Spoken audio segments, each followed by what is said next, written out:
A titration is a controlled acid-base neutralization reaction. 20 milliliters of hydrochloric acid of an unknown molarity is added to a flask. 2 drops of indicator dye are added to the acidic solution.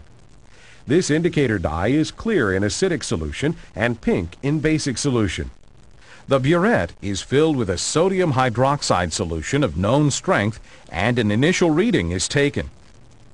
The base is added to the acidic solution until the solution stays a slightly pink color. At this endpoint, a final reading is taken. The moles of base added equal the moles of acid present. This same reaction can be followed using a pH meter instead of an indicator dye. Initially, the pH changes very little as base is added. Suddenly, the pH changes rapidly as the endpoint passes. The solution quickly becomes very basic, and again the pH changes very little. The endpoint occurs at this middle point on the curve.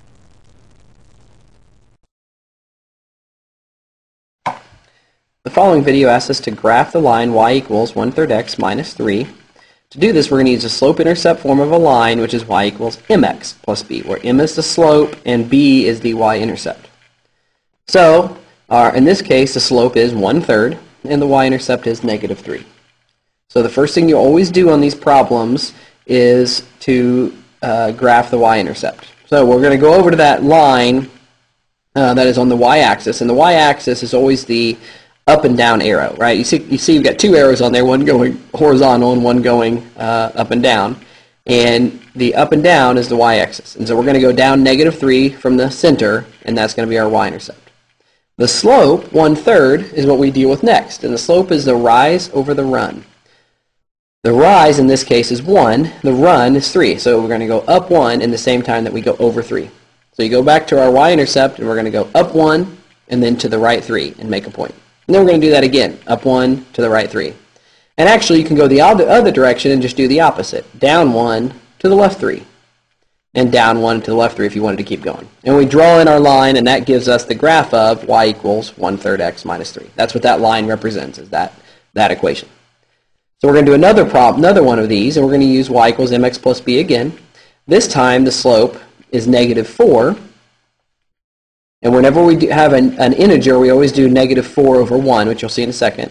And then our y-intercept is 5. So we're going to, when we do slope, it's always rise over run, and so we need to find a run. Well, anytime you got an integer, you just put it over 1.